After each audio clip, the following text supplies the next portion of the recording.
You send one text. It says delivered. Then it says read. And then nothing. Not a word, not an emoji, not even a busy right now. Just silence. And here's the part that should sound crazy but isn't. Your brain, right now, in this exact moment, is running the exact same alarm system your ancestors used when they were about to be left behind by their tribe, on the savanna, alone, with predators. You're not overreacting. You're not too sensitive. Your nervous system genuinely believes this is a survival-level threat. By the end of this video, you'll know exactly why silence hurts more than rejection, what's actually happening inside your brain when you get ghosted, and why some people can do it without a second thought, while it wrecks you for weeks. Let's get into it. Rewind 6 million years. No apps, no group chats, no left on read. Just small bands of early humans completely dependent on each other to survive. Back then, being part of the group wasn't a nice to have. It was the only way to eat, to stay safe, to raise a child to adulthood. Evolutionary psychologist Mark Leary put it bluntly. A solitary human could not have survived on the African savanna. No group meant no protection, no food sharing, no future. So evolution had to solve a problem.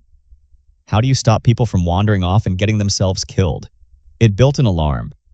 A brutal, immediate, impossible to ignore alarm that fires the moment you sense the group pulling away from you. Not disappointment, alarm. That alarm didn't get the memo that it's 2026 and the group is now just one situationship who stopped replying. And here's where it gets even stranger. Scientists actually built a theory around this, and it explains why being around people you trust changes your biology without you even noticing. What your brain does when it loses that is where things get dark. Neuroscientists James Cohn and Lane Beckes came up with something called the social baseline theory. Here's the part most people never hear. Your brain is built to assume other people are around, sharing the workload. You already know stress feels lighter when you vent to a friend. That's not just feeling better, that's literal. Trusted relationships act like outsourced processing power. Your brain hands off tasks, staying alert for danger, managing your emotions, keeping your body in balance, to the people around you. It's called the economy of action. Being close to people you trust is metabolically cheaper for your brain. So when someone you were relying on vanishes, no explanation, no closure, your brain doesn't get to quietly move on. It has to take back every job it had outsourced. Threat scanning, emotional regulation, all of it, alone, immediately. That's why ghosting doesn't just feel emotionally bad. It feels exhausting. Because it literally is. Your brain is burning extra fuel just to cope. Now, scientists actually put this into an MRI machine to see what rejection looks like inside your skull. And what they found sparked one of the biggest fights in modern neuroscience. Back in 2003, researchers Naomi Eisenberger, Matthew Lieberman, and Kipling Williams ran a simple experiment. People played a virtual ball-tossing game called Cyberball and got excluded by the other players. While they were being frozen out, their brains lit up in the dorsal anterior cingulate cortex and the anterior insula, the exact same regions that activate during physical pain. This is why it hurt isn't just a figure of speech. Researchers even gave people Tylenol daily for 3 weeks, and it measurably reduced how much rejection stung. Painkillers for heartbreak. Let that sink in. But not every scientist bought it. Tor Wager and his team pushed back hard. Their argument: just because 2 regions light up on a scan doesn't mean they're doing the same job. The DAC is a busy neighborhood. It handles a dozen other things too. So Wager's lab used a sharper tool, but multivariate pattern analysis, to look at the actual pattern of neurons firing, not just the general area. The verdict? Physical pain and social rejection do share the same neighborhood, but they're renting different apartments. The neural fingerprints are completely distinct. Rejection instead recruits brain regions tied to memory, identity, and imagining what other people think of you. Translation: getting ghosted isn't a literal burn in your brain. It's something arguably more personal. It hijacks the parts of your brain that store who you are. But here's the twist that changes everything about ghosting specifically. It turns out the pain of being told no and the pain of being told nothing at all are not even close to the same experience, and one of them lasts way longer than the other. In 2025, researchers at the University of Milano Bicocca ran an experiment that finally proved this scientifically instead of just anecdotally. Participants had daily text conversations with a partner for several days. Then, without warning, some got directly rejected. A clear, "I don't want to talk anymore." Others got ghosted. The partner just stopped replying. Both groups felt an instant gut punch. Closeness dropped, mood dropped, that sting hit immediately for everyone. But the paths afterwards split hard. The rejected group? Sharp spike, quick recovery. A clear no gave their brain something to work with. Closure. They could grieve it and move forward. The ghosted group never got that. Their confusion and sense of invisibility stayed elevated for days. Some kept trying to repair the connection. Others slowly spiraled toward wanting to delete the app entirely. A no is painful, but finite. Silence is a wound that never gets to close. And the reason for that gap isn't emotional. It's mathematical. Your brain is quite literally running a broken equation every time it doesn't get an answer. Here's what that looks like from the inside. Your brain isn't just reacting to the world, it's constantly predicting it. Every relationship runs on a mental model. This person likes me, this is where we stand, here's what happens next. We all know uncertainty feels uncomfortable, but ghosting isn't just uncertain. It's a full prediction error loop with no data to close it. Was it a phone dying, a family emergency, or total rejection? Your brain can't update the model, so it can't file the event away and move on. Instead, it hands the problem to your default mode network, the part of your brain responsible for self-reflection and replaying memories. And that network does what it does best. Loop. What did I do wrong? Was it something I said? Am I just unlovable? Studies show the stronger this network fires, the worse the rumination gets. It's not weakness. It's your brain trying to solve a puzzle that has no missing piece, because the piece was deliberately withheld. But not everyone spirals the same way. Some people shake this off in a day. Others replay it for months. The difference comes down to something that was wired into you before you could even talk. Why does the same silence destroy one person and barely register for another?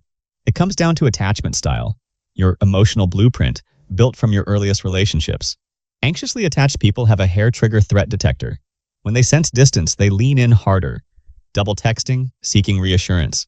Ironically, that pursuit can be exactly what pushes an avoidant partner away. Avoidantly attached people experience closeness itself as the threat. When things get too intimate or too tense, ghosting becomes their exit ramp, a way to yank back control without the discomfort of an actual conversation. Put an anxious person and an avoidant person in the same relationship, and you've built a ghosting machine. One chases, the other vanishes, and the anxious partner is left carrying most of the damage. Higher rumination, higher self-blame, deeper wounds. Securely attached people are the outliers. They still feel the sting, but they don't spiral. They set boundaries, they don't personalize it, and this is the key part. They almost never ghost anyone themselves. When they want out, they just say so. Now, none of this would matter nearly as much if it weren't for one modern invention that turned a private disappointment into a public, time-stamped humiliation. You've felt it. It's those two little words under your message. For most of human history, ending things quietly required real effort. Avoiding someone in person, physically disappearing, that had a cost. Now it takes one swipe. Digital platforms strip away the human on the other end, reducing them to a username and a text bubble. Psychologists call this digital disinhibition. Distance makes cruelty cheap, but the feature that really twists the knife is the read receipt. Delivered, seen, typing, then nothing. That's not passive silence anymore. That's visible rejection. Your brain sees proof someone chose not to respond. And according to research, threat-related amygdala activity spikes within about 1.7 seconds of seeing that seen status with no reply. That's faster than you can consciously process what you're even feeling. Dating apps make it worse in a second way too. By feeding you a constant drip of matches and notifications, they train your brain to expect validation on demand. So when that validation suddenly stops, the withdrawal feels even more jarring, like the rules of the game just changed on you without warning. All of this, the alarm, the rumination, the visible silence, has to go somewhere in your body. And it turns out ghosting doesn't just live in your head. Scientists actually strapped monitors to people to measure exactly what it does to them physically. The results might surprise you. Does ghosting actually stress your body, or is that dramatic? Researcher Mickey Langley ran experiments simulating ghosting in real time and found measurable spikes in heart rate and blood pressure. Classic fight or flight, your body gearing up for a threat that isn't actually there. And here's the twist. When Langley ran a follow-up trial checking sleep quality using Oura rings after a short, low-investment ghosting experience, there was no significant difference compared to people who got a polite goodbye or no interaction at all. So here's the nuance nobody talks about. The depth of the wound depends entirely on the depth of the investment. A 2-hour chat with a stranger doesn't have the weight to disrupt your sleep architecture. But months of dating, intimacy, a real bond, that's a different story entirely. That's the kind of silence that can quietly wreck your sleep for weeks. Ghosting isn't one experience. It's a dial, not a switch. And how far it turns depends on how much you had on the line. And it's not staying in your love life anymore. Ghosting has quietly taken over an entirely different part of American life, one you'd never expect. Your job. This isn't just a dating problem anymore. Pew Research found 30% of US adults have been ghosted by a romantic interest, but that number jumps to 42% for young adults and a staggering 62% among people actively using dating apps. Meanwhile, in hiring, Indeed found 6% of employers have been ghosted by candidates, and 77% of candidates have been ghosted by companies. It goes both ways now. It's gotten so bad there's a name for the extreme version: career catfishing. Candidates accept a job offer, sign paperwork, and then simply never show up on day one. No call, no email. CV Genius found this hits 34% of Gen Z workers. Why? Because companies started it first, flooding job boards with ghost jobs that were never real openings and leaving candidates hanging through endless interview rounds with zero follow-up.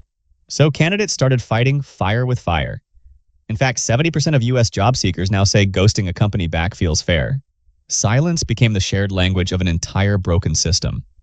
And it's costing companies around $4,700 every time a hire falls through.